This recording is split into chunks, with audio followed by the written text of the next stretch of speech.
Daisy's probably the closest. Daisy is kind of like a champion in its own right. No. Okay. So I think I'm wrong. You have just R. You can just tell it to move. That's it.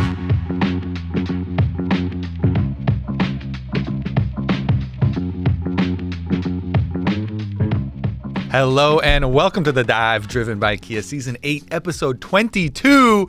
We've got a fat new patch. We've got LCS coming back this week. Mm-hmm. You know, we did some Swarm stuff. We did some show match stuff in the meantime, which was pretty fun. But I'm very happy to have the LCS coming back this week. Yeah, it's been a long break. It's been weird, so I'm really glad that LCS is going to be coming back.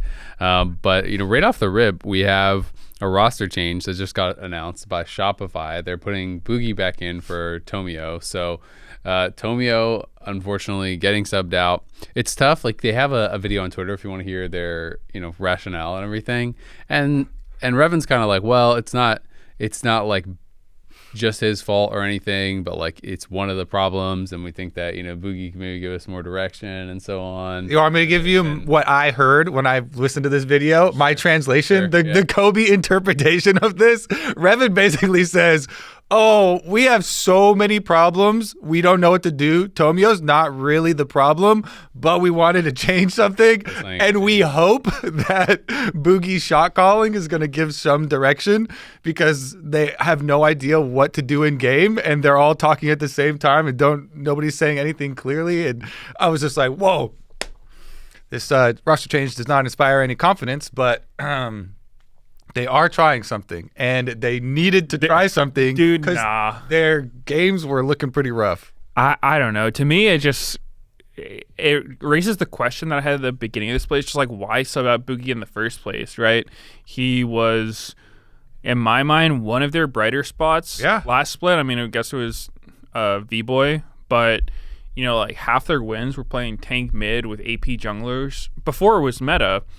And now that we're in the AP jungle meta, they're just not playing Boogie, and so it didn't really make any sense. It's equally makes less sense to sub him back in now. It's like they just keep throwing away everything they've worked on with hopes that it just magically gets better.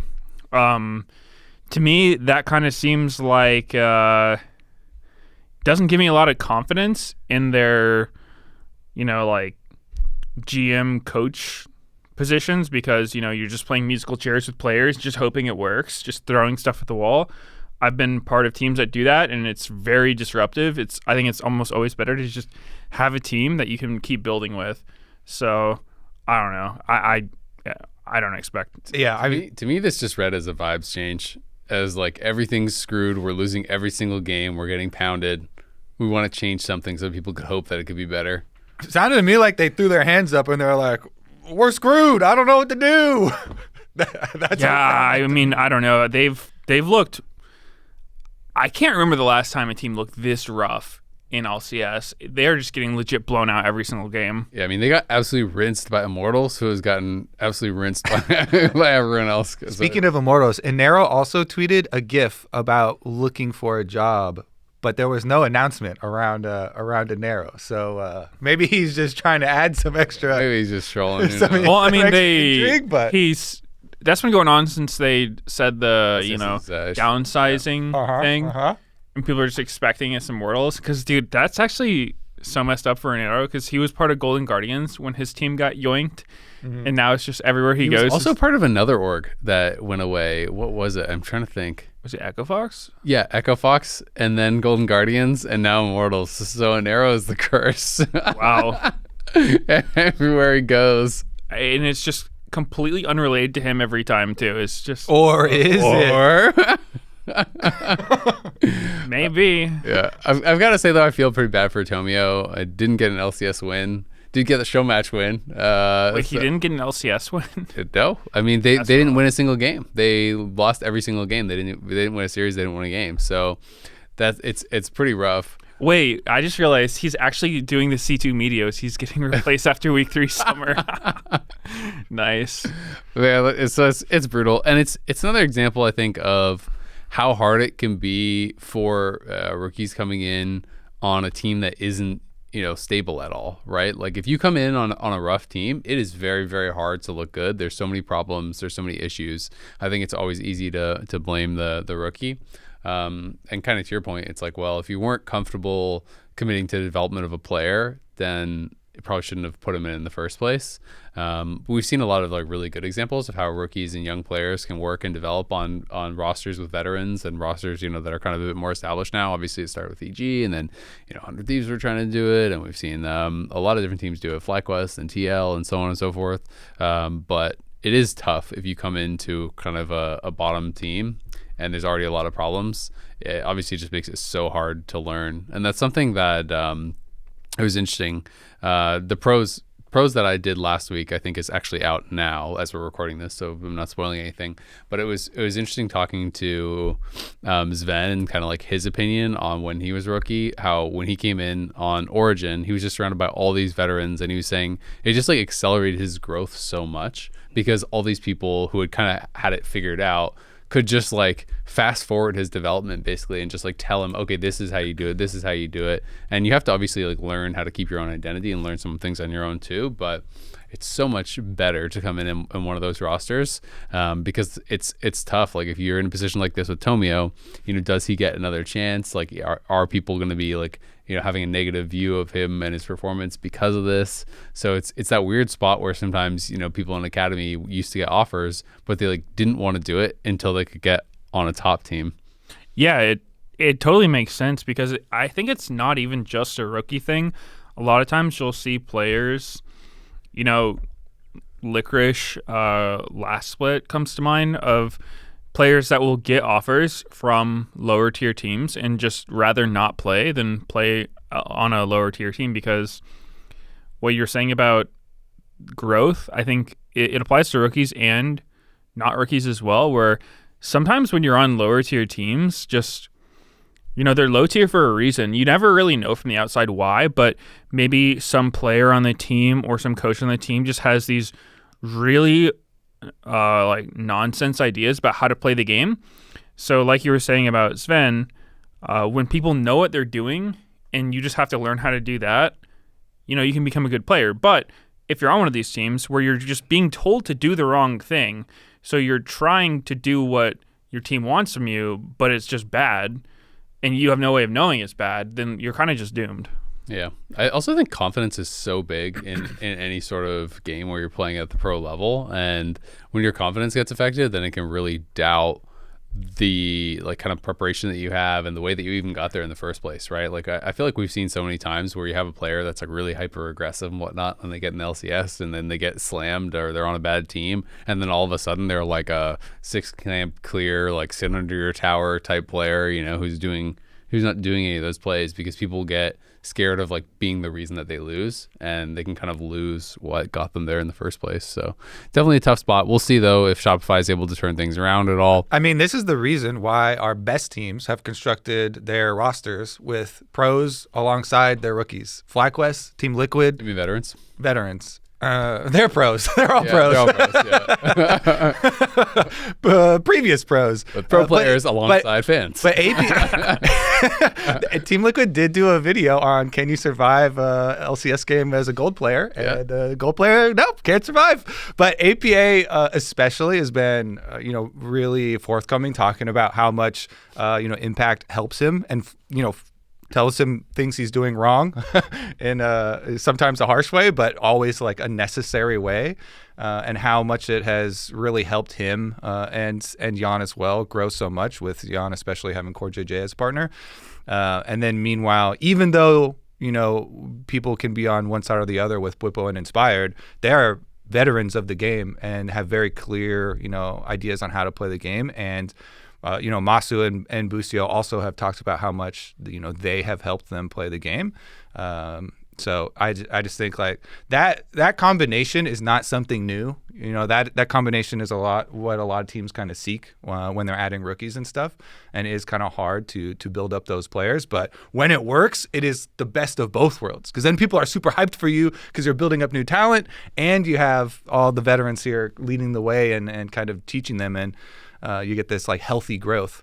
I was pretty sad for Tomio because This is just like the worst kind of scenario where you don't get a really good shot and you don't get to win any games, and then you're just kind of out. And it can be hard to come back, from that sometimes. But I hope that scouting, people will give him a chance in the future. Yeah, it is unfortunate. It would especially be even worse if his team starts doing better after the swap. Yeah. Because, yeah. But the thing is, just statistically, it's likely they'll do better after the swap. Better than 0 games won? Yeah, I mean, even if they kept him, it's likely they would do better because you can't get much worse than what they're doing right now. And what happens with teams when you lose so much is that your opponents start taking you less and less seriously every week. People will try to be disciplined. They'll try to not do it, but it's just like this passive gravity-like effect where it's just, we're playing Spotify. These guys haven't won a game yet. Or Shopify, sorry. Shopify. And that's what's gonna happen. You can't. You take them so unserious. You can't even remember their name. Yeah, and you just turn on a playlist. Eventually, a team will just troll too hard and lose. So, dude, this is actually so funny. That's like how, like in WoW, when you're doing like LFRs or whatever, if you die, you come back with a bigger buff. And so everyone just keeps dying and keep getting bigger buffs. Yeah. Eventually, you're gonna win. There's like RNG protection for Shopify. Yeah, is that what you're saying?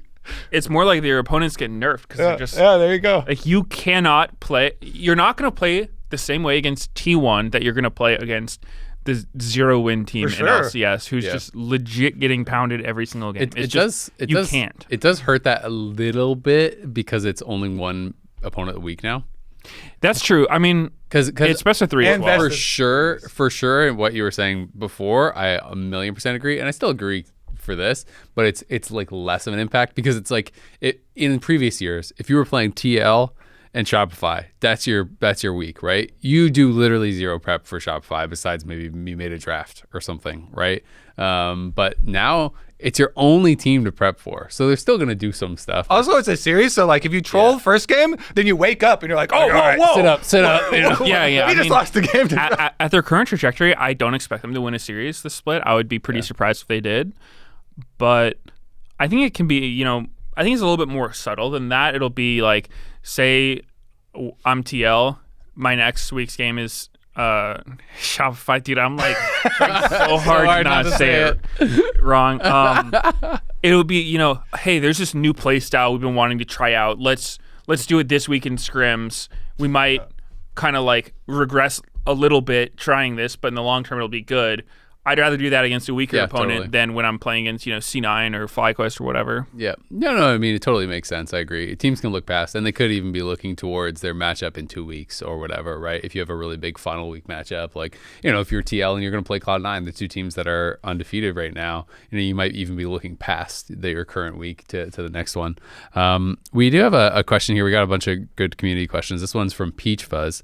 Since we're talking about TL, he says, what changes, if any, would TL have to make to finally crack the non-EU international competition? Doesn't have to be roster. Yep, the EU competition has already been cracked, so now we gotta look at the next one. I like that he said it doesn't have to be roster because I love how much improvement we have already seen from this roster.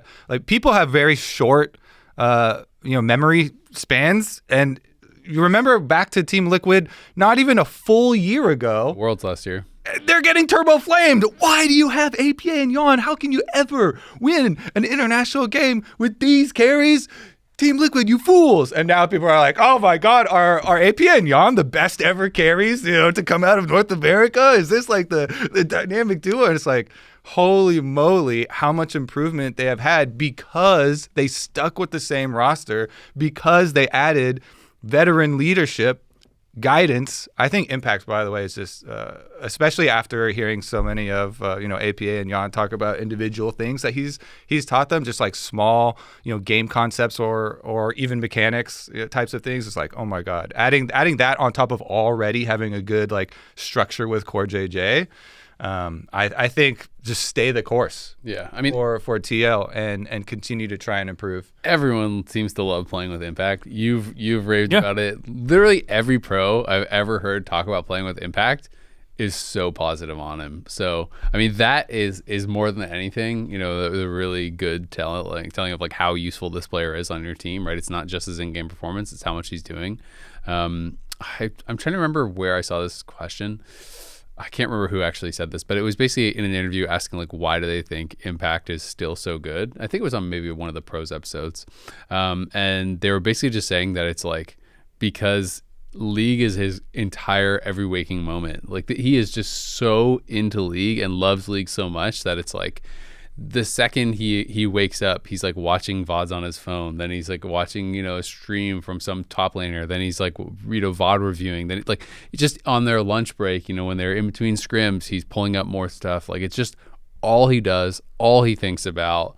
And he just loves it, right? So it's just... That's what it takes to be the best in the world. You have to live whatever it is that you're trying to be the best at. And I just think that's cool, right? To have someone who, there's lots of people I think who have felt that way at one point or another, but to be able to be that passionate and that, disciplined, that you're keeping that up for, I mean, how long has he been a pro now? Over 10 years, right?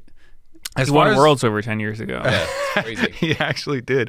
As far as specifics, though, for this question on what other things they need to do besides the stuff that they already have been doing, one of the most important things that I've found when you're trying to improve at anything is that the lessons that you have already learned sometimes will get lost when you're continuing to try and focus on the future and climb and get better and everything. So they talked so much after MSI about all these specifically for split pushing and how to play the map, things that they improved on from playing T1 and everybody at MSI.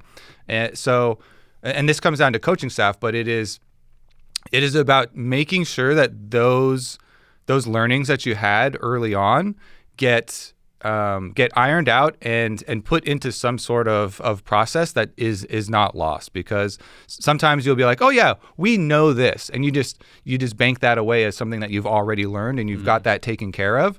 But if you just leave it as like tribal knowledge is a word that they use a lot in corporate America, and then it becomes a problem when either changes happen or people forget stuff for later. So really trying to have a process to document those types of improvements and just remind and refresh everybody, because you don't want to lose the gains that you've already made, basically. Yeah. And I mean, for me, not only do I think they don't need to make any changes, I actually think it would be absolutely idiotic to make any changes at this I actually point. think there's 0% chance that they do. Yeah, like I would be absolutely mind blown if they're like, we got Faker, like they just like sign some random big import or whatever, try to make some big move. It would make no sense, because the trajectory for this team is up and to the right. It's like so good. Like they are clearly improving internationally. They're clearly improving regionally as well. They've been really close, I think, to cracking top teams. They almost beat T1. Again, so, there you go. So close. I didn't watch that, but like they've been really, really close. So I think that this is a team that can get over the hump. They just have to actually perform on the day. They've had a lot of series that are close, and I think they're definitely going to be able to do it. So, I mean, Worlds, whether they're able to take down a really big team or not, we'll have to see. But I think they're fully capable of it, and that's just super exciting, right? This is one of the most exciting rosters we've had in the LCS for a long time. It's been a long time since I truly believed, what, if we play T1 or we play, BLG or whoever we play, we can beat them if we have a good day. That's how they get you. That's how the NA hopium starts. That's how TSM got me back in the day. What was it, 2015 or 2016 TSM that everyone was super, super, super hyped 16. on? 16. And Loco Doco was talking about the scrims where they're beating Samsung White and stuff. Yeah, everyone was telling me in scrims that year that they're pounding the top Korean teams and that stuff. That was like 2014. I can't remember. Loco Doco and Samsung White. Yeah. Maybe that was earlier. Well, I think it was 2016 where it was the fever pitch of hype, and people were even people from the LCK and LPL were like predicting them as a top 4 team in the world and stuff, right? And they didn't even make out of groups that year. So they were close though. They were really close. Yeah. I think that was the year where like on C9 we were like 2-4 or like 3-3. We got out of groups and they didn't. Their group is harder. I don't know. That's where the meta of the Eastern teams giving interviews and super hyping up Western teams started. It was back then. I mean, that TSM team was good. They were really good. For sure. Yeah. But it is think this is a tricky question to answer because it's like, what changes do they have to make? Because outside of roster changes, like, what do you really see from the outside, right? I assume day to day they're working to improve stuff. The way they play, it's not always easy to tell. I think what they need to change. We wouldn't know like the minutia of what they're going to change, but I think if you were to say, oh, like I think their laning is too weak, or I think they make mid-game macro mistakes, or they seem to falter in these late-game team fights. They need to improve at that. Like I think general answers like that are fine for something like this. If there's something that you've noticed that is maybe making them lose some of these series.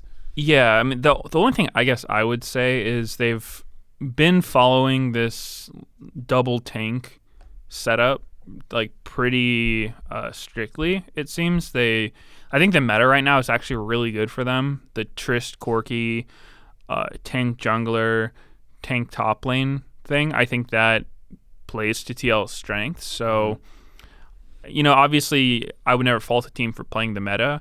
I do hope that they're practicing other stuff because metas tend to shift around.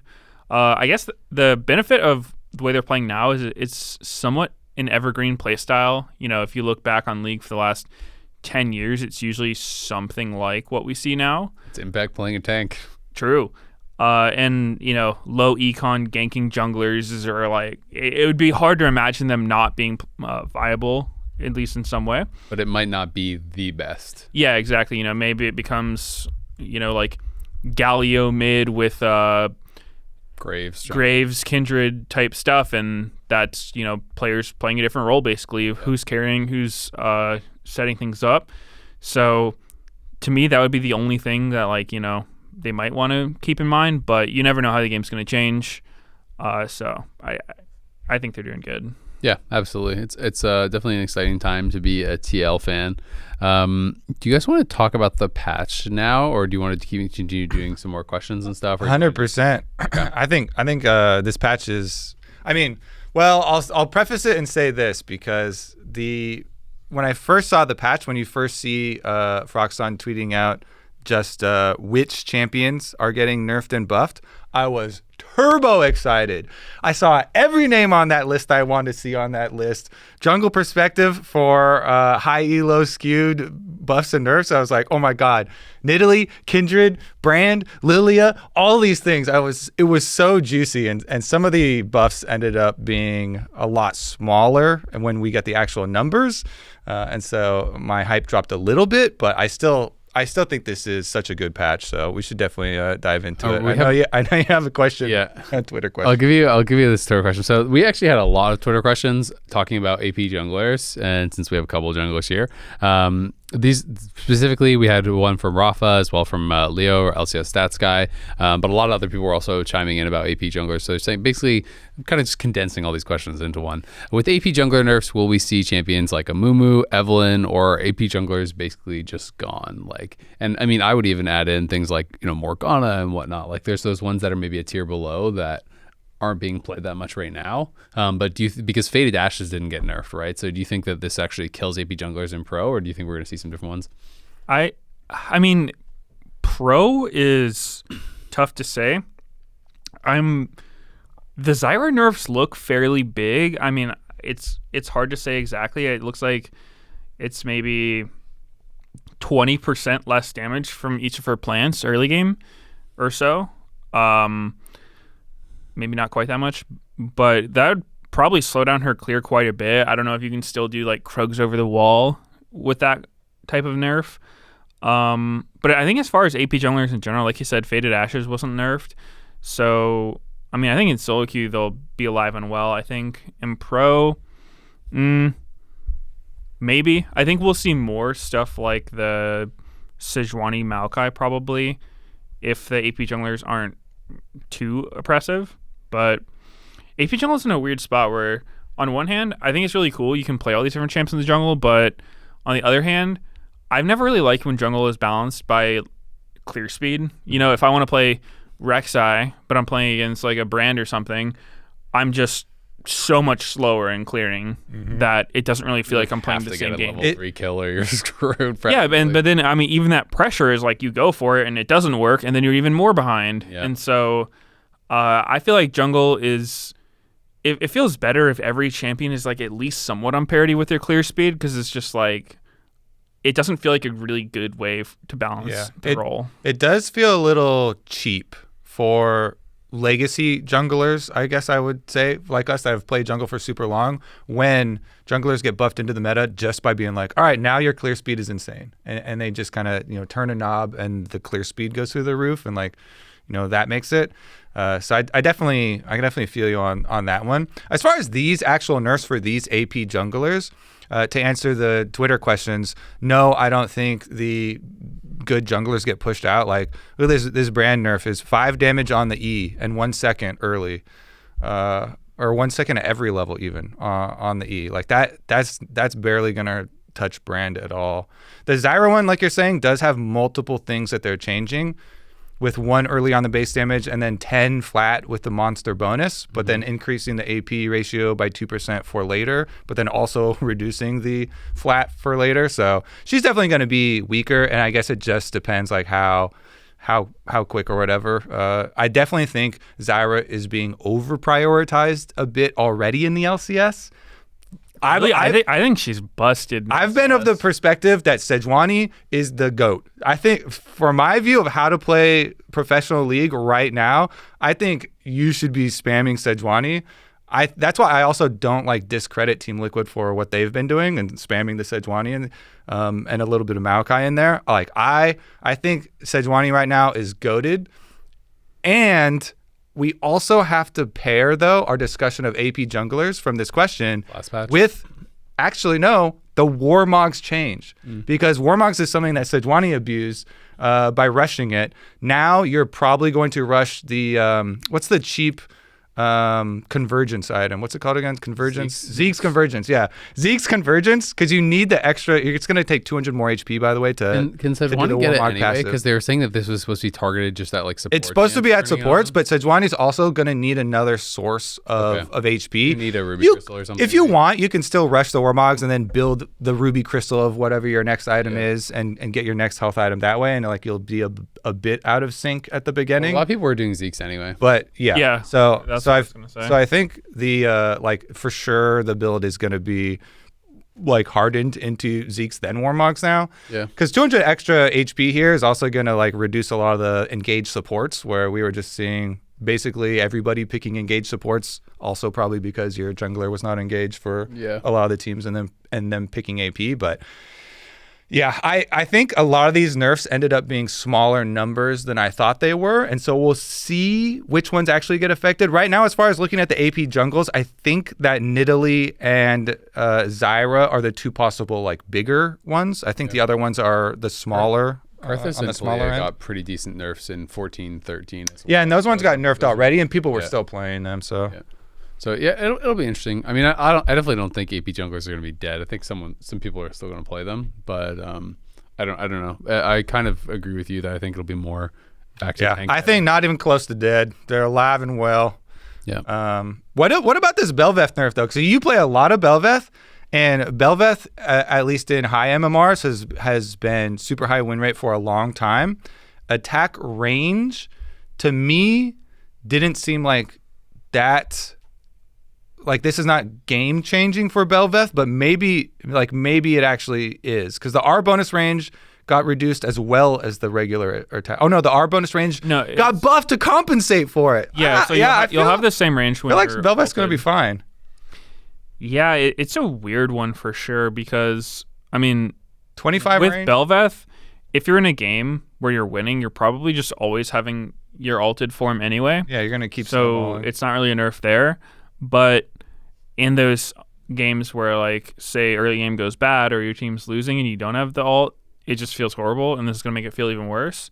So I don't know. It seems kind of like a weird nerf. I think Bel'Veth has a lot of other stuff going for her that makes her like this high MMR skewed champion, because for solo queue, she snowballs games so outrageously hard if she starts winning, especially now with like Void Grubs being able to get her ult a little easier. I think that's maybe what I would look at if I was going to nerf her, because I think the champion feels really fun to play. Like her kit is super cool, but her ulti is just kind of like, I don't know. It's a little too snowbally for my liking. Yeah. I think she'll be fine with these nerfs, and I think the Kindred is also going to be fine. Like the two other like super high MMR, high win rate champions that are not in the AP camp that got nerfed, I was like, whoa, those are little baby nerfs. And I mean, they specifically say that they're trying to target elite play only, so they're not trying to nerf those champions for the average player as much. So that's why I think they went with something like range, that they were thinking, oh, okay, high elo players will be able to maybe in the patch notes they specifically talk about like extra range compared to other melee champions. So maybe they're worried about like, oh, you're able to space people on the autos a bit more, or like something. There's no way you're spacing someone in melee with 25 range. but they're clear. That's clearly the intent, right? Is that they're trying to do something to nerf it in a way that wouldn't affect your average gold Belveth player or whatever, right? That they wouldn't necessarily even notice it. So I think that's the intent. That's why they go with something like range instead of like R damage or whatever, right? And the Kindred thing is just like a light tap, so I don't think it's too big. But there's a lot of kind of just like directional things. Like talk a fair bit in this tweet from Phroxon. And one of the big topics has obviously been Corki Trist. The nerfs are definitely not massive. Absorb Life did get nerfed, and that's one of the things that they are kind of, I think, counting on changing that. So it's like Absorb Life is doing less from levels 1 to 12 and more in the late game, basically. But that was their kind of like read, is that that's a big reason why that is actually like so much about 80 mids right now. The Trist change I actually think could be pretty big, is that the Q no longer costs 0 mana. It's going to 50 mana from 0. There is base mana going up 100, so you can press it basically twice. To be at like the same kind of mana level as you were before. But it was a big deal in just getting like free prio, right? Because it's a lot of attack speed and it costs 0 mana. So you could just press this and you're like getting a couple daggers for free, right? To be able to actually shove in the wave and kind of maintain prio. So I think having to think about when you press the Q is actually a pretty big change. She is getting the compensation 10 mana on the W buff on your W. That doesn't matter at all.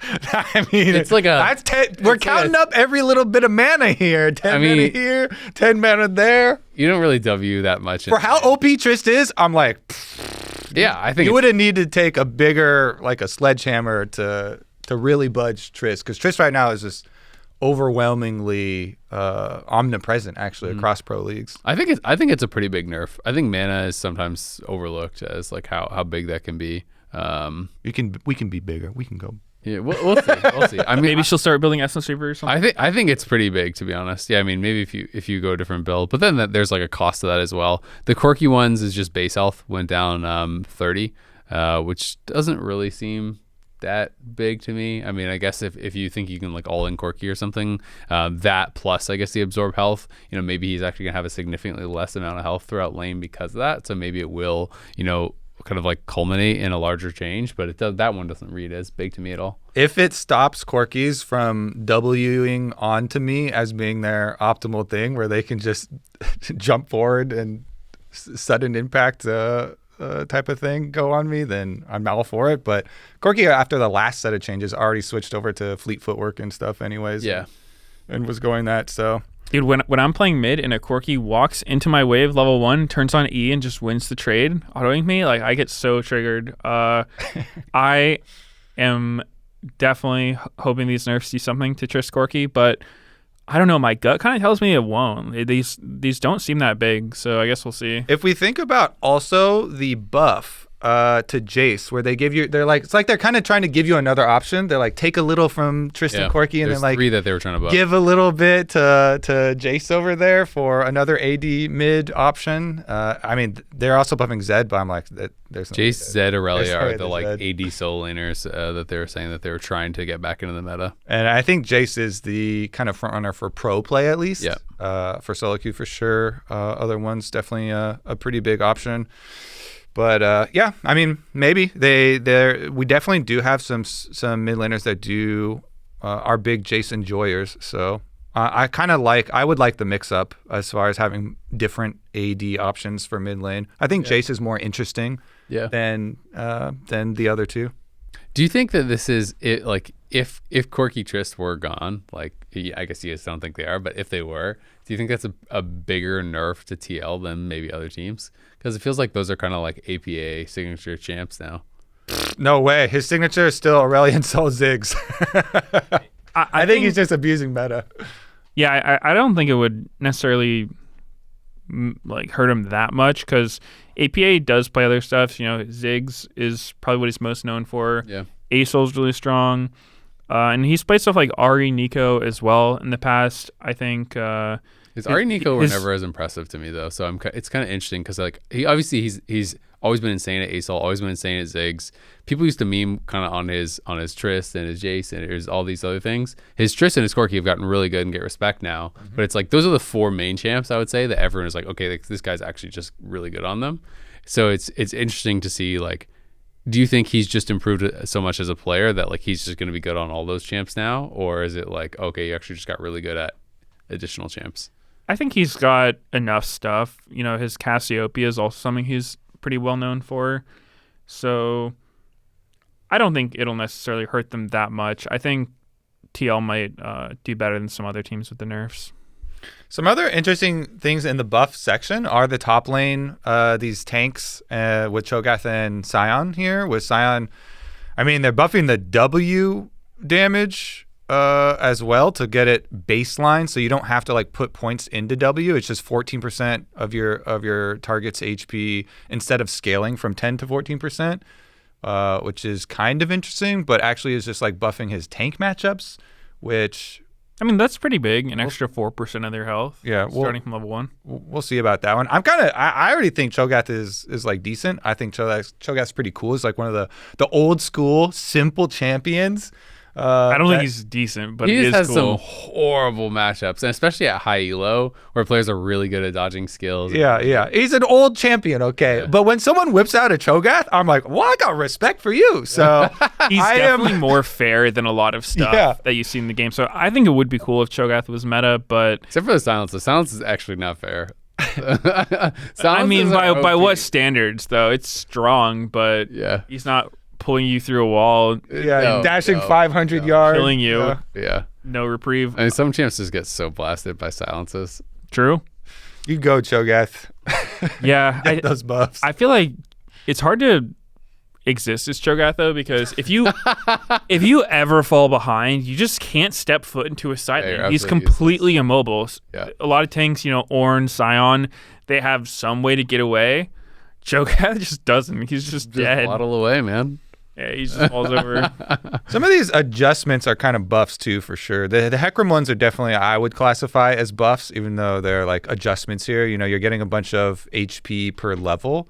Hecarim was already pretty good for solo queue, not for pro play. Obviously, looking through that lens, and they're making a shift where they're making it better if you 1 point W and are maxing E second.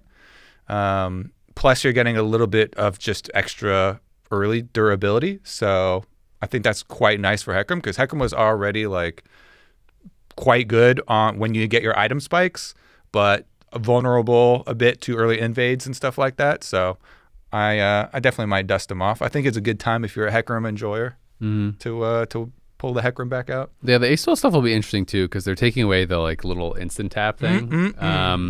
But also they're giving him some other changes as well to try to like stabilize it. Like the E range is actually quite a lot bigger. Or sorry, the W range. So the W range went from 1,200 units plus you get 7.5 per Stardust, so it's actually getting rank up. So like in the late game, it's getting 1,500 to 1,900, so you'd have like 700 more base range. I don't know how often that would matter. Like maybe that matters sometimes. So that's getting a change. The R damage is also getting a little bit of a buff, a little bit more AP scaling. So I think the intent is that champion stays about as strong, but kind of like loses this little cheap interaction where you could like proc, Comet and Manifold Band and items and stuff like Rylai's and Leandries and whatnot for free. So it'll be interesting to see how it actually kind of works out. But is it still gonna go on or not go on cooldown? Because I can't totally tell reading these.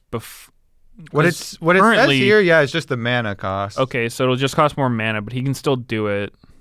Interesting. Yeah. I'm curious with his W. Does that mean it's just gonna last longer? Because I don't Yeah. think he's gonna fly faster, so he'll just fly for longer. Yeah, you probably just fly for longer. Would be my read. Mm. I mean, it could be reasonably important, especially in the low levels, because like early on in the game, you don't fly very far. It is 300 range with 300 range buff just from first point you put into it, and obviously you're going to rank that last, so it's like you're going to be a 1-point wonder for quite a while. So it's basically a 300 unit range that buff for most of the game, which doesn't seem that significant, but could matter in some circumstances. Yeah. Emilio also getting some pretty big changes. There's actually a lot of changes in this patch. Is there anything else that you think is like pretty big for pro? Nah, I don't think it. I think the rest of these things are kind of small for pro. Yeah. Yeah, I don't. None of these really stand out to me as gonna change pro too much. It's Aphelios buffs, maybe. I think the Warmogs nerf, maybe absorb life, like Corky Triss stuff, may shake the meta up, but I don't know if it's enough. Yeah, Smolder also actually doesn't have that bad of an early lane anymore. Like they shifted a lot of his power towards, just like base stats in early game and whatnot. So his scaling isn't as crazy. I've been playing a decent amount of Smolder lately. I don't really think he's like actually that weak, but I know he's not getting played, so they're giving him a little buff. It's 5 more damage on the Q. So I would be interested to see if Smolder actually starts coming back in now. Yon buff. Yeah. Yon never let go of the Smolder. There you go. The TL getting buffs left and right.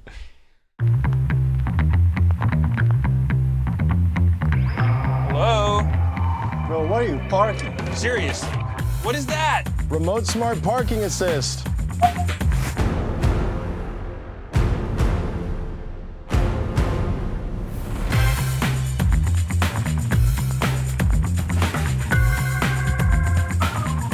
You could have parked anywhere. They could have parked there. They could have parked there. They could have parked there. All right. Well, we have some more community questions here. This one is from Background Character. He says, what are your thoughts on current level of play this year so far? Do you think the LCS has leveled up? I think that this was an easier question to answer last split because we could just be like, hell yeah, we're the goats. We're definitely everybody's better. And then this split, we're like, well, not everybody is better. We got Shopify down there, kind of rolling in the dirt, having some tough times. For the top 3, I think I'm very, very excited. Team Liquid, FlyQuest, and Cloud9 all seem very, very strong. And I'm also excited about the prospect, basically, teams that I have of Dignitas and 100 Thieves. Those are like my 2, I guess, closest prospects. I guess I'm still holding out hope for Energy, but I won't put them in the bracket yet. They have to show me something. They have to prove it. They've hurt you one too many times. Yeah, they have to prove that they deserve to be there.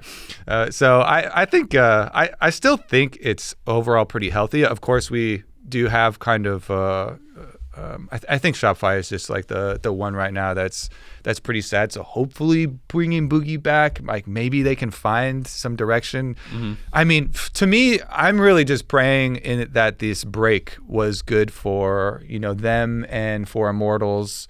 For Dignitas, for 100 Thieves, like all of those non-top 3 teams that we have. Talking to players from a lot of those teams, they seem to think that it was going to help them. But it can't help everyone, right? That's the thing. But pretty much everyone I talked to was like, yeah, it was good for us. And so, like, just talking. Good attitude. Yeah. I guess I don't know what else you would say for a break. I don't know anyone sitting there being like, I'm nervous about this break. We're going to get real bad. I don't know. Sometimes people are pretty honest with me. Like, we're screwed, bro. So, I don't know. Did you talk to anyone from Shopify? No. No, I didn't actually. Why'd you have to ask just that? Checking. I was just checking, But it'll be interesting. It'll be interesting to see how it goes. I mean, I think also for a question like this, it depends on, are you talking about like top end, or are you talking about like average skill level of the league? Because I do think the top end looks really good, right? TL, like we said earlier, I think is looking extremely competitive. I'm excited to see how C9 is going to end up doing throughout the split. I think there's been so much less hype around C9 this split, understandably, because they kind of flopped a little bit in spring after there was insane hype around them. We all predicted them team to win. They didn't come close. So now I think, C9 is obviously doing well, but they're going a little bit under the radar because TL is looking so good. But that's going to be a really, really exciting match when that actually finally happens. And if that's competitive, then we really do have a very, very competitive top 3. And, given that this is going to be the last time we send 3 teams to Worlds, having a really competitive top 3 is what I really, really want. There's a good Twitter question here to follow up on your Cloud9 point from Carl White, actually. He asks, is Jojo Pin's Yasuo performance in the show match a worrying trend for Cloud9? I think it was 19 deaths he got up to. Yeah, he didn't quite get to 20. No. His death timer was too long. I thought you were supposed to spike at 10. Yeah, he was supposed to. He was. I thought he was going to spike. Work. He was looking for the double spike, though. He was going... doubling down. Yeah.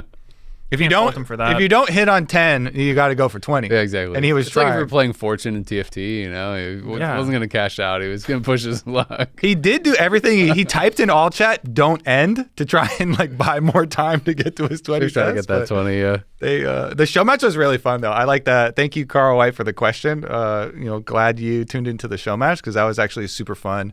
We did a signature pick show match for 10 LCS players spread across the teams and just during the downtime. But Tomio got his first LCS win. We got him an LCS stage win before they benched him. Yeah. And it actually makes it kind of sad counts. because he was in the interview after he's like, yeah, I finally got my first win or whatever, and then he's immediately benched. So sad. That's cold. It is kind of cold, but he was popping off on the Rengar. He had a really good show match. It was definitely very one-sided. The APA Azael was in full effect. They had Poppy, which was looking pretty nice into the other team's comp with Riven and Yasuo Soul Laner. That's how show matches go, man. It's like people just try too hard.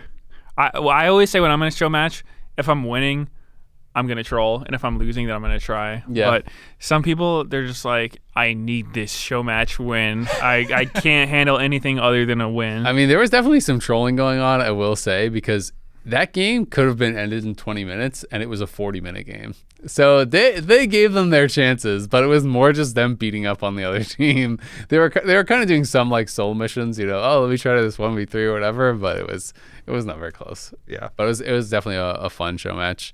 As far as the worrying trend, he had some cool combos in there, so it's okay. I mean, also, I feel like we've seen that type of stuff before. There was the Vayne incident. There was some Renekton incidents for him.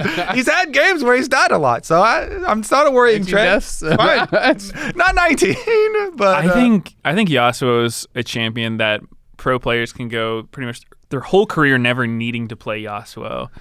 I feel like well, let's hope so for JoJo's sake. He just falls into that category of champions where, if you're playing it at completely maximum potential, PZ Zhang level Yasuo, it would probably be good. But it's just so much more time and effort to get to that level on one champion than it's even worth spending because, if I'm playing against a Yasuo one trick, I'm banning it. And then goodbye all your practice. And even if you have a nasty Yasuo, I feel like at the pro level, it's still really niche, right? You need the perfect spot for it in draft. Even in this world where it wasn't going to get banned, I don't think you're just blinding Yasuo. You know what I mean? Yeah. It has to be the spot for it. And I think it can have that really kind of impactful feel because it's cool when teams are able to bust it out and play Gragas Yasuo and just stomp a game because they have found that right combo or that right angle for it. But yeah, it's not one of those champs that's an everyday champ for literally any pro. But you guys are dancing around it. Cloud9 is the niche. That's the team that I associate with the Gragas Yasuo combo that they would constantly pull out, and it was so sick. So I'm like, JoJo, it's kind of you're under the org here. Maybe that has to be a secret weapon. Yeah. That he's keeping it secret, actually. That's what this was. So it's good job. Definitely his Yasuo not going to get banned. Yeah, exactly. It's very, very secret still. Yeah, I'll never expect it now. It's looking pretty secret. Talking about, you talked about the C9 old rosters. This question is one I really like from Dark Liger 64. It says, if you could revive one LCS team and their roster regardless of year, what LCS team would you like to see compete in the current LCS? So we're gonna work under the assumption that it's their their skill level at that time, right? We're not like bringing back, players at their current skill level or whatever. So any team, any year, any roster, who would you want to see compete in it? Winter Fox. Just kidding. I want to see OG Cloud9. How do you think you guys would do with OG Cloud9? With which roster, if you had to bring back a Meteos roster to compete in the current LCS, which one would it be? It would just be the 2013 one. I mean, 2013 Cloud9. If we're going off relative scale, we were way ahead of everyone. Yeah. Our first two splits, so that'd probably be pretty good. I thought our team had really good, like trust in one another and team play and just kind of doing creative things that other teams weren't really ready for. So, yeah, I mean, I think we'd do well. I have a follow-up. So I always think this is really interesting. Like, obviously, if you just like transported you from 2013 to now and you had to sit down and play on stage, you guys would get stomped because the game has changed so much. You wouldn't really necessarily know. But like, how you would know it most of the champions. Exactly. So like, how much time would you need, do you think, as like 2013 Meteos to learn the game today, like to be able to compete in the LCS and stuff, right? Because that's the thing people talk about a lot is that the average skill level has gone up a lot, right? Like you guys totally gapped people back then, but like, the today's pro, like, do they know so much more that it would be harder to kind of have that big advantage, or do you think you guys could still do it? And if so, like, how long would you need to like learn the new game? I mean, it's such a tough question to answer because it's kind of fun. It's not a real situation that could ever happen, right?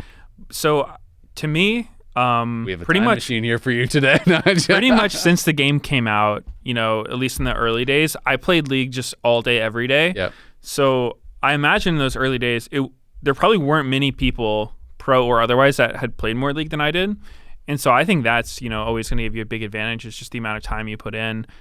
But, right now, I think if I went into a pro game at my current level, I would get stomped pretty hard. But that's just because I don't really play as much as I used to. I've always said, though, if I wanted to go back pro for whatever reason, if I was just playing all day, every day for like 3 months, I'd probably be pretty good form. So 2013 Cloud9 needs 3 months, and then you're going to stomp the LCS. Well, maybe 6 months back then, because you would need to learn all the You'd have to learn champions and 10 items. years of changes. Yeah. Yeah, I mean, how many champions were there back then? Is it like double or something? Maybe not. I don't know. There's a lot. I've got another really hard question for you, though. You could stomp the LCS in 6 months, but could you beat Winter Fox with Avalon on them? I don't think anyone can do that. That's true. Woo, Avalon was one of the biggest signings of all time for the LCS. Bring that team back. For me, if I could revive one team, I think it would be fun to see the 2016 TSM go again. That was. What was the full roster? It was Hanser, Svenskeren, Bjergsen, Biofrost, Doublelift, right? And that was the one where it was like peak international hype, because like you said, they were actually a really good team. I heard they were doing really well in scrims against top international competition, and then they didn't make it out of groups. And I feel like everyone then kind of does that thing of like, oh, well, they were never good, like, because you didn't have the result. But there are a lot of examples across a lot of games where sometimes it's like, you just need that one thing to go right, where that can, like, just because you didn't make it out of groups doesn't mean you couldn't have won the whole thing, right? Like, I know that sounds funny to say, but like when I went, my Clash team made Worlds, we could have won the whole thing. I know it sounds really chill to say, but like when I won Worlds in WoW, we literally got out of groups on a tiebreaker. Right. And like we had to have another team win to like for us to even get out of groups. We just had a bad start. Right. Like we played poorly. And sometimes that can happen. And there's lots of examples of that in a lot of different games. Right. Where someone just like has a bad start for whatever reason. I think people sometimes kind of like overlook that. It's not really discussed a lot in League, which is interesting because I feel like it was more of a discussion in other esports that I was in. A lot of players just like are really nervous at the start and don't perform well, right? And some players are really, really good at like controlling that and just being able to bring a high level from game number one. But there's a lot of players that it's talked about more in other games and other esports where it's like, oh, this guy's a slow starter, but if he doesn't get knocked out, he could actually be a threat to win the thing. You're laughing, but it's true. Like, no, I mean, this is I know what you mean. A real narrative with some players. It just sounds funny to say. It sounds really troll, but I swear, like, it's actually a real thing. Well, I agree. It's actually a real thing. It's just that I have always judged that as like, a stat for you as a player. Like, how good are you under pressure? Because it's such a real thing, especially it's a negative for sure. Especially with past, setups for tournaments and past tournament structures being so unforgiving, and especially in League, like not having any sort of lower brackets or second chances or anything like that. That's why like that judging a player on that as one of their main attributes. Totally, I fully agree with that. It's absolutely like a negative, right? And it's something that is going to get you in a lot of tournaments, right? And it does get those players a lot, right? That's why those kind of players usually aren't the ones who are winning a lot of stuff, right? Because you kind of have to have a little bit of luck maybe to get going, and then you can kind of turn it on. But it is interesting, and I do think that sometimes people do the teams a little bit of a disservice, where it's like, oh, because you had a bad groups or whatever. And people have done this. It's not just with NA teams. Like when like an LPL or an LCK team gets knocked out in groups, they could have been amazing for the entire LPL split or the LCK split or the whole year before that. And they're like, oh, well, they're just you're not good trash. at all. Like they're so garbage. How do you get knocked out in groups, right? Like this team was never good. They just got lucky. Or I'm like, oh my God, give me a break. Like the teams can just have a bad day. Yeah, I mean that's fandom to some extent, right? They're just always looking to tear people down. I do think with League, the slow starting thing is, I feel like it's maybe more of a individual. Yeah. Like you might see it more in fighting games or StarCraft type games where it's one-on-one, because in League it's a team game. And I'm trying to think of examples where I've seen it, and we've seen teams have really good lower bracket runs. A lot of times for me, though, it feels like it's more of a meta thing than anything else. You come into the tournament thinking something's good, and you realize it's not, and then you see what all the teams are winning with in the first week, and you come back the next week with better picks and kind of understanding what's good, and then you do a lot better. So I think it can definitely happen. Yeah, it's interesting. And I mean, I think it's back then, I remember in 2016, so many TSM fans being like, if only there was a lower bracket, we would have done it. So I think it would be cool to see some of those, but obviously we're never going to get to have it happen. But don't say never. Yeah, that time machine is at your fingertips. Yeah. We're almost there. I will say I think that TSM team was really good. Yeah, having played against them a lot. We were they were our number one scrim partner. We played against them all the time, and yeah, they were just by far the best practice. Yeah. Yeah, it's always interesting. I always feel like Bjergsen got a little bit of a raw deal for his like international play. People always flamed him so hard for it, especially in the later years. I actually thought he was playing really well individually, internationally, even though didn't get the results. Reminiscing. Go back down memory lane. That was a good question, by the way. Really good question. You don't only have to send in questions when we tweet about it. Our producer, Will, is constantly searching for like #TheDiveLol. It's just that there are usually very few questions that people randomly send in without being prompted. So continue to send those in or put them in the YouTube comments. He also looks at the YouTube comments. That was a good question, but is it as good as this one from Jordan? Would you rather fight 10 poro-sized Phreaks or 1 Phreak-sized poro? And for me, this one's easy because I just don't want to fight Phreak. I feel like 10 Phreaks, that's a lot of Phreaks. So my question is, do you not want to fight Phreak because you're scared of the Phreaks or because you don't want to hurt your friend? Because I'm scared of the Phreaks. Yeah, okay, because I had assumed, I was like, oh, that's nice. He doesn't want to hurt Phreak. Because I was like... Phreak has some underlying aggression. Phreak was generally a really nice guy, but then sometimes he'd just come out with something that was like really mean out of left field, and you're like, whoa!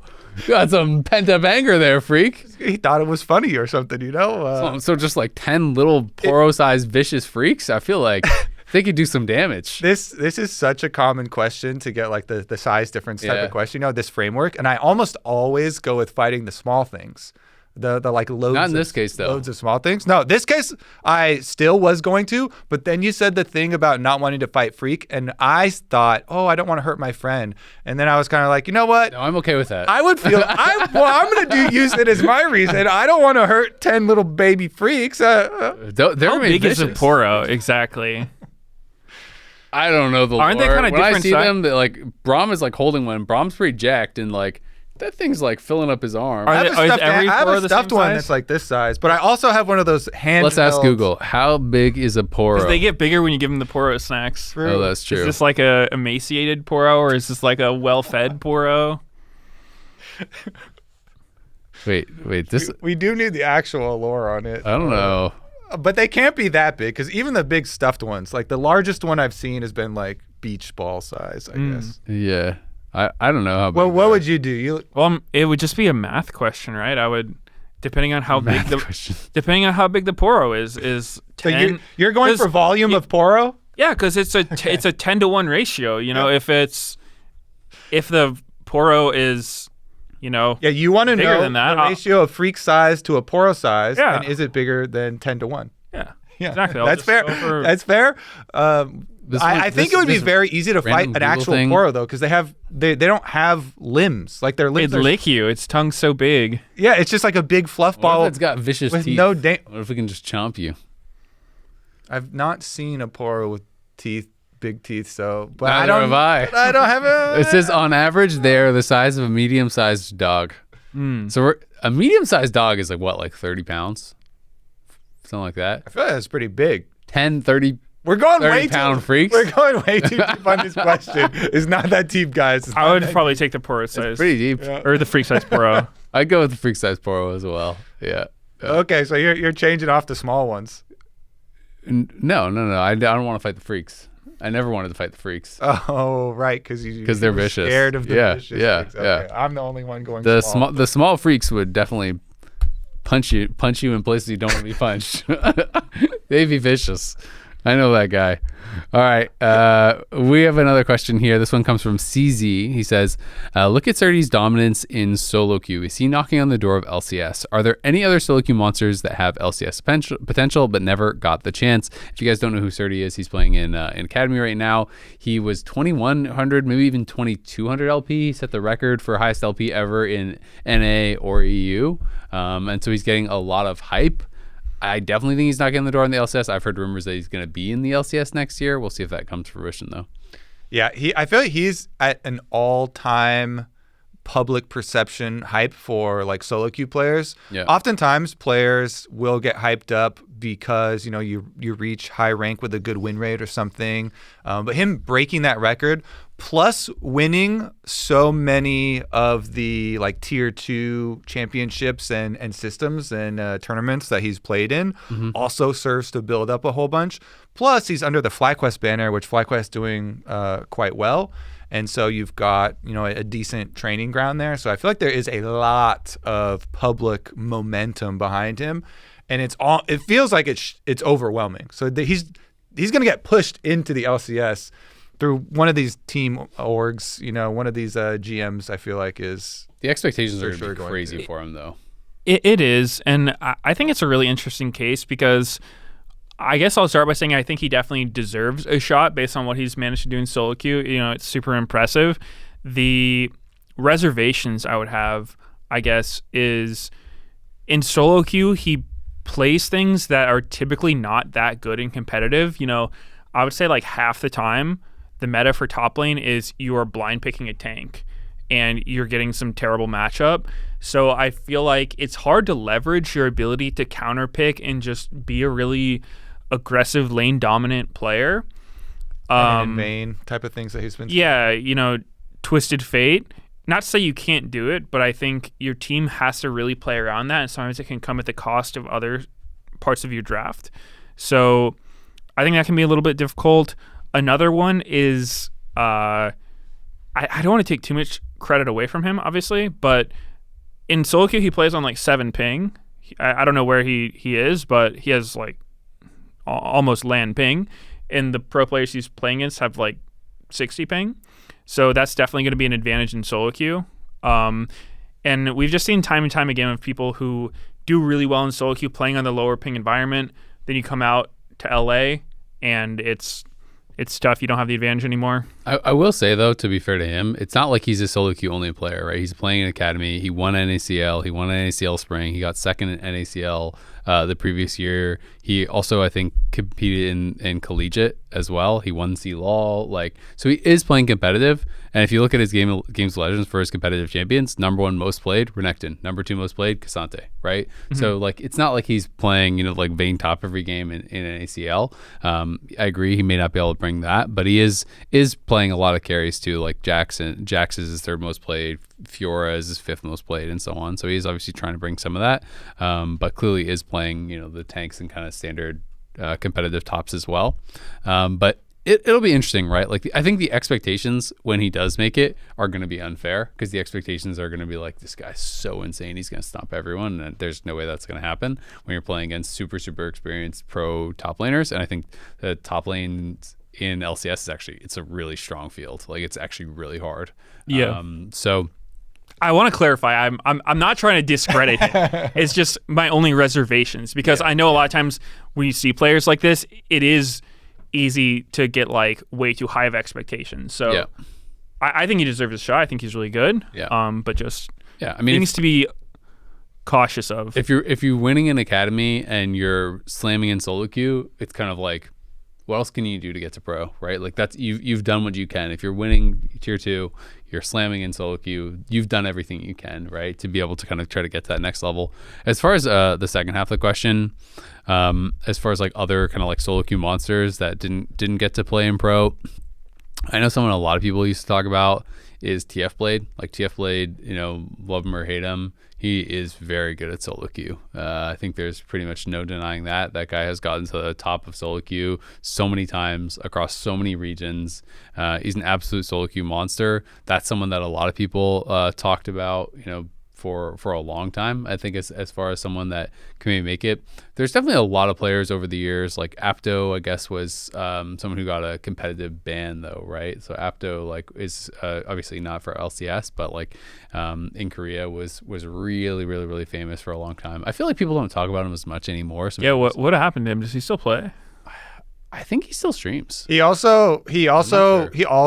was going to make more money streaming and stuff. So I don't think it was super on his personal radar. Yeah. An unfortunate thing is a lot of the other people that I can think of either did kind of dip their toes into tier 2 and weren't that good.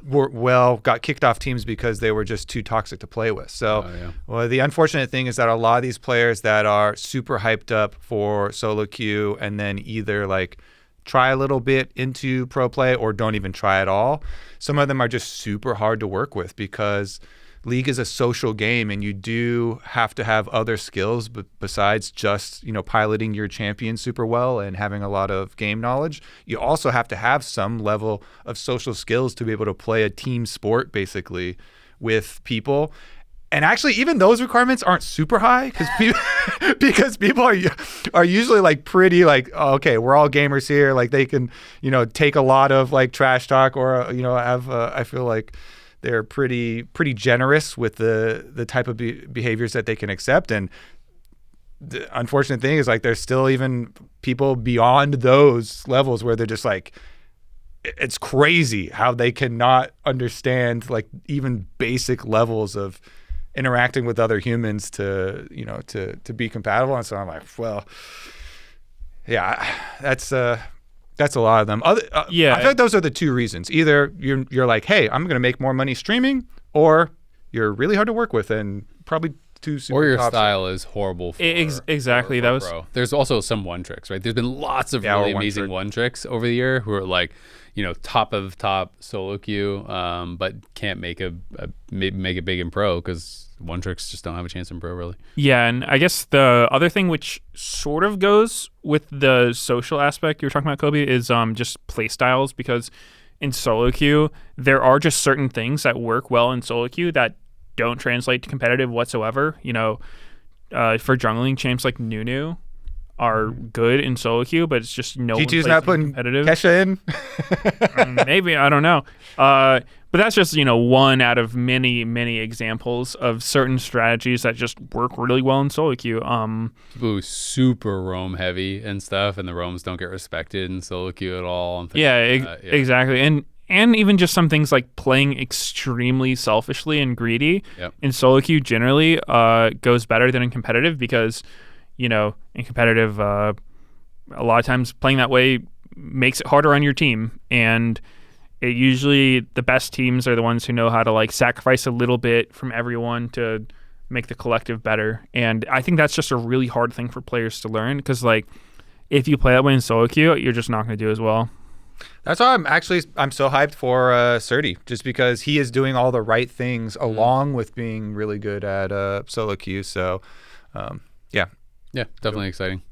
We have one more question here. This one, I don't know if this is just a weird way to spell legend or if it's actually Lee GND, but either way, this one comes from him and says, is there a character archetype you guys want to see introduced to League that isn't already in the game? I have an answer if you guys don't off the top of your head. Oh, I've got an answer. Yeah? I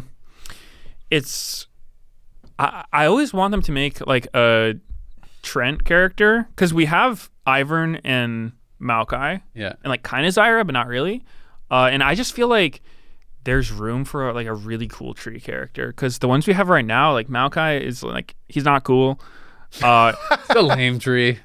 Yeah, I mean he's like a big tree, and then Ivern is also not cool. He's an enchanter who just has like a really obnoxious playstyle. How are you making your tree cooler? Yeah, what's a cool tree? Know. Oh, dude, I've had I've had ideas. You got thoughts. Yeah, I'm not gonna go too into it, but a mechanic I thought would be cool is like you're a jungler, and you know how there's like trees in the jungle, like you can go up to and like pick up a tree and carry it around, throw it. There was it's like tiny in Dota. Yeah, I mean the closest thing that I would kind of like to see is in Han. There's a character called Deadwood.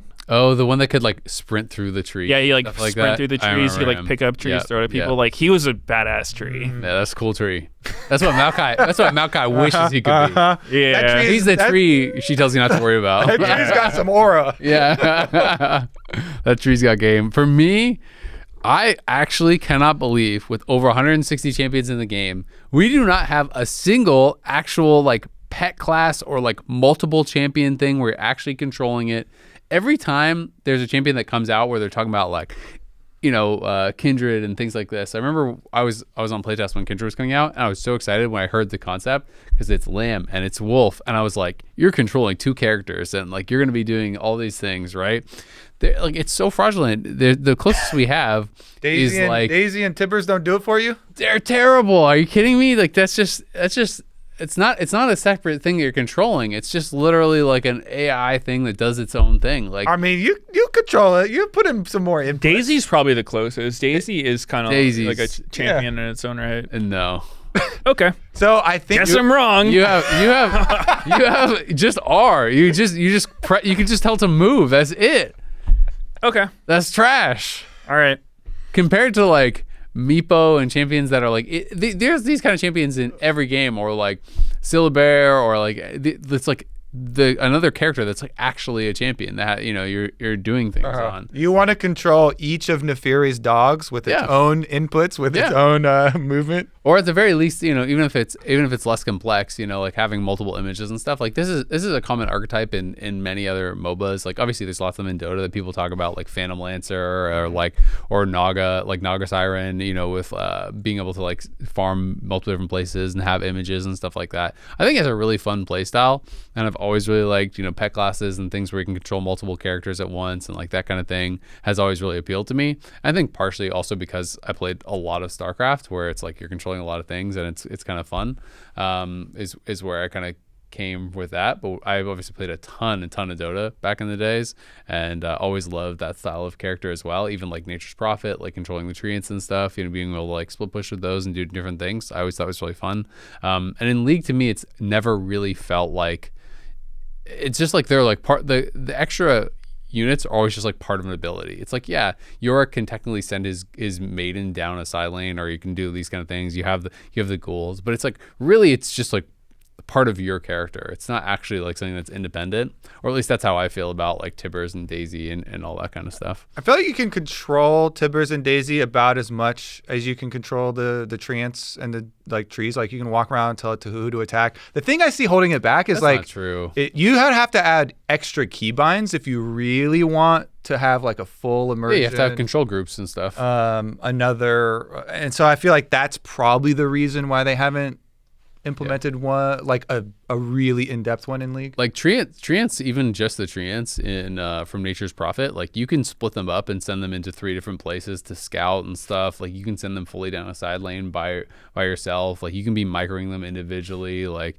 you could do stop commands on them and stuff. Like you can do all kinds of things. You can stop date. Okay. we'll stop on It's that not point, the but same. It's not the same. I can see you would be fulfilled if like you summoned it and then it had other abilities, like, or even if it doesn't have other abilities, like I can actually move it independently of my character. Like those things even all have a leash to the champion, right? Like I can't actually go and do something different. Like it has to walk around with me. I can't like R Tibbers and then send it into the jungle to farm. I can't throw it Tibbers and then, you know what I mean? Like, like I don't feel like I can do independent things. It's just leached to me and it's part of what I'm doing. It just makes me immediately think always back to that crazy stat where the balance team talked about people don't even use their extra number keybinds to activate items. Yep. And so if you're thinking about it from their perspective, if they're already like, well, 95% of players don't even use the active of the item that they bought, even if it's like their first item, like with Deathfire Grasp and stuff was when it was so popular, then like how are we going to add I totally get it, but also part of my argument of frustration is also that they also talk about how not every champion has to be for every player, right? The idea is that like there is a style of champion for every player, but not every champion has to be for every player, right? So like they've created things that are more niche, like for example, people want monster style champions, but generally the monsters aren't actually popular, right? Like, but they still make those kind of things, right? You get one skin. yeah, you get one skin because no one plays that. Yeah. But I mean, I think it would be cool. Like out of a roster of 160 some champions, like we could have one thing. One for Azael. Exactly. Yeah.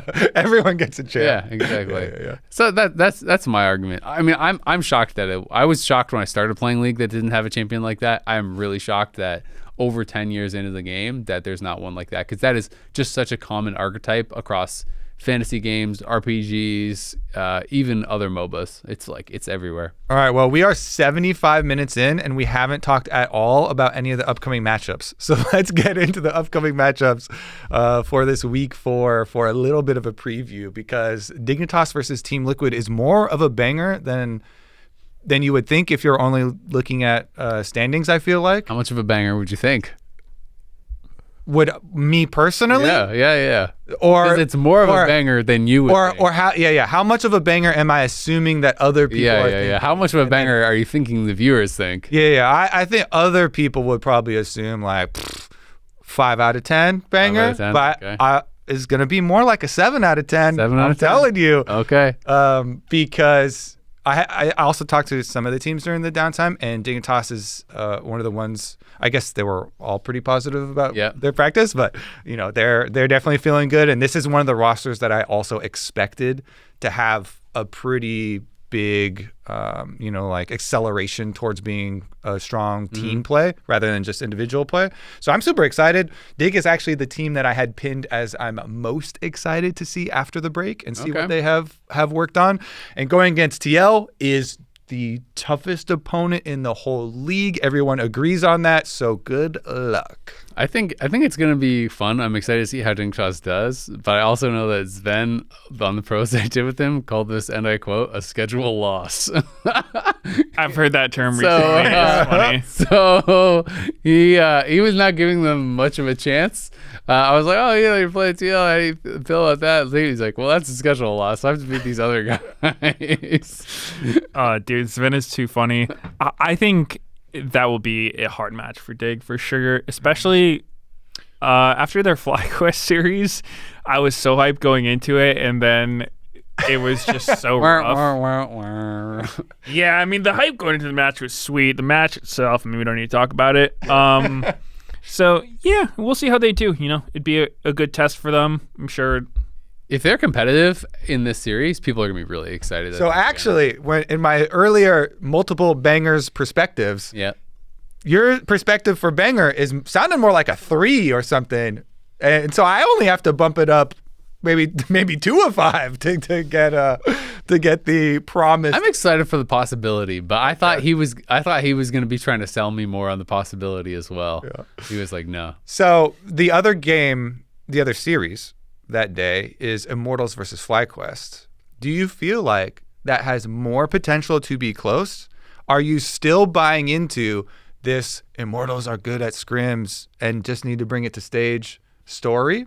Have Immortals shown you enough on stage to increase your faith in them? No. Because FlyQuest, as much as we had a really fun time with the roller coaster of, all of the stuff between them and Jensen and, who's good, who's evil, who's talking shit to who, and, Inspired and Blippo having a pretty big social presence, FlyQuest is very good. So whichever side of the arguments you are on, you still have to recognize FlyQuest are very, very good and should be pretty heavily favored versus Immortals, in my opinion. Yeah, I mean, I think it's a really, really lopsided matchup. I hope that Immortals can give us a competitive game or competitive series.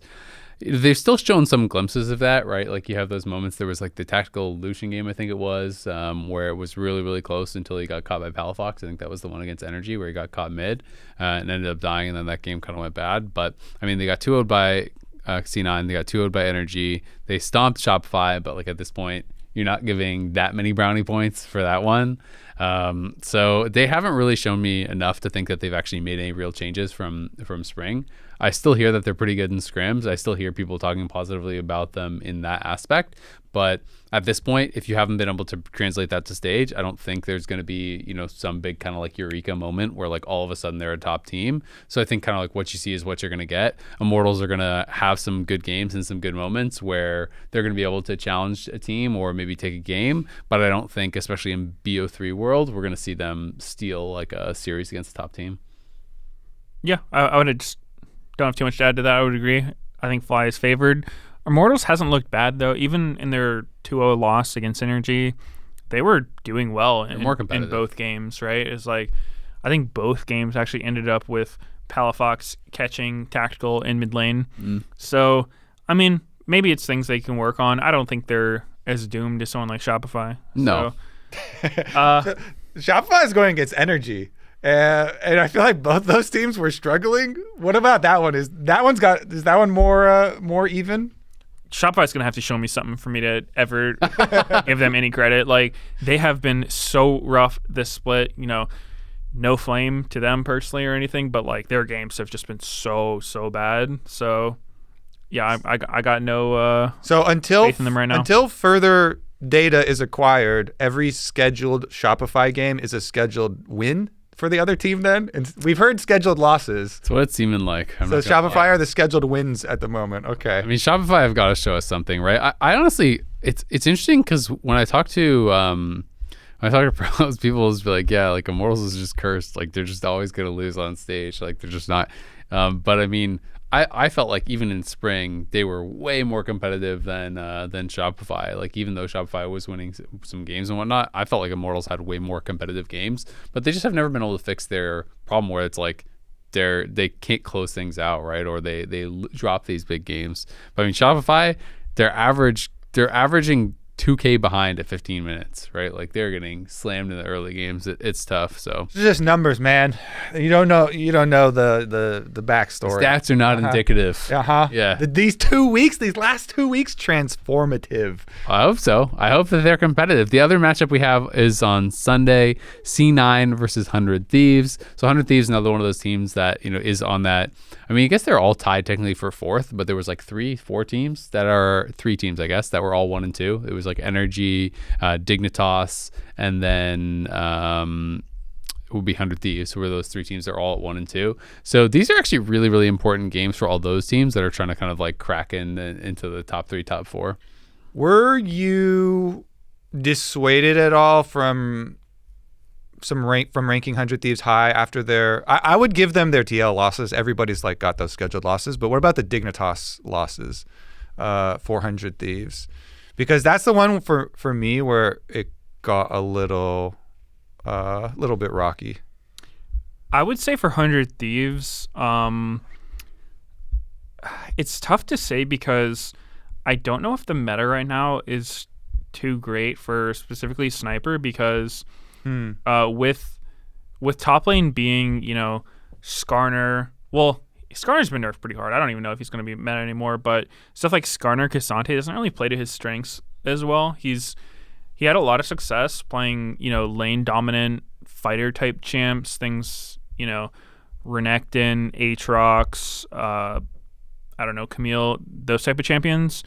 And when he's playing, tanks, Skarner, Ornn, Cassante, I don't know if he's that practiced on them. So I think that is a bit tough for them. Mm-hmm. So I would give C9 the edge in this matchup for sure. But I mean, 100 Thieves, they've been good. Yeah, they've got good players. I was super hyped on them.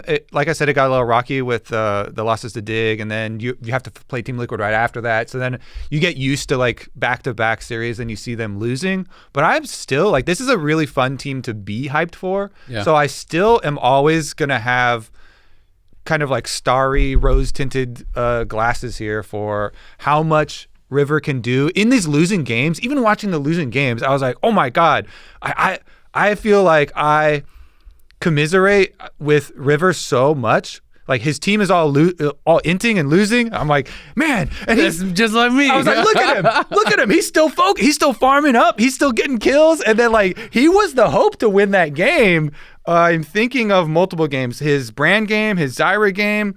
I was like, look at him go. He's still out there. He's still focused. He's not tilted.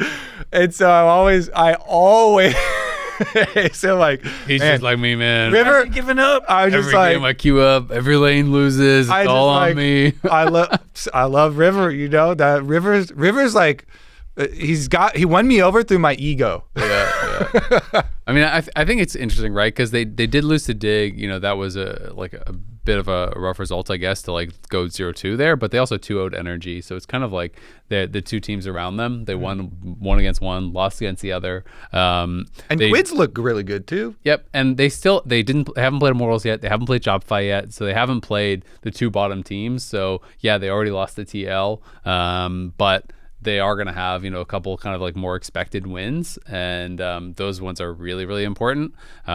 I know talking on the pros episode, because I had three people. I had Huhi, Sniper, and Sven, so it's all people from the 1 and 2 teams, and it's like they are super focused on beating each other and beating the bottom teams, right? Because there's like, these are the teams that we actually have to beat. If you lose to a Cloud9 or you lose to a TL, they're like, oh, it doesn't feel that bad. Just schedule a loss. But they're probably going to beat your the other people that are close to you in the standings that are around you. So you're like, okay, well, if we lose to them, it's not so bad because the other people right next to us are also probably going to lose to them. But you have to beat the teams around you to be able to, I think, A, get good playoff standing, and B, have confidence going into playoffs that you're actually going to be able to take out some of these teams. So I think those are the ones that they're super, super focused on. So I think as we start to see a lot of these kind of like middle of the pack battles, it's going to be pretty exciting to see how they're actually faring. And I'm just really interested to see the teams back and what kind of form they're in, right? Because I think we're all kind of working off of the expectations that the teams are going to be like what we saw before. But you never know. Some team might have like a real big jump in performance. Some teams at the top might have a really big dip. So things could be like much more hard to predict than what I think we're all assuming. As far as this weekend is shaping up, I am definitely most excited for this series, this Cloud9 versus 100 Thieves series, because 100 Thieves is also, to me, still the most creative team. So 2 weeks of cooking for them, plus how have Cloud9 been able to, solidify Thanatos and work more as a team and focus on their on not throwing mid game and stuff like that. I'm like, I feel like this is the maximum banger of the weekend. I'm really looking forward to this one. One thing that's also, I think, working against 100 Thieves is, I mentioned the meta, specifically top lane, but I think just in general, because in a lot of the games we've seen, the games are somewhat formulaic as far as how they go, right? It's like AP junglers who are just full clearing the whole game, the farming mid lane carries.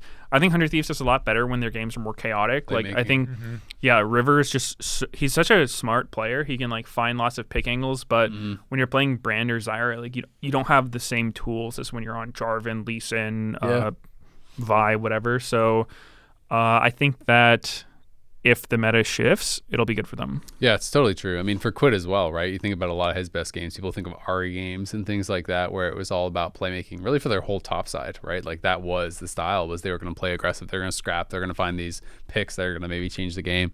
So I'm excited. The LCS finally back. Out time. This weekend. That'll wrap it up for us. Here on The Dive, driven by Kia. Remember, if you're watching us on YouTube, you can hit that subscribe button so you don't miss an episode of The Dive. You can also check us out on Spotify, Apple Podcasts, or any other podcast platform. Make sure you send us your questions on Twitter. Use the hashtag TheDiveLOL. Thank you, everyone who sent your questions for this episode. Again, week 4 starts this Saturday, July 20th at 3 p.m. Pacific, where Dig takes on TL. Make sure to tune in. Thanks for watching. We'll see you soon.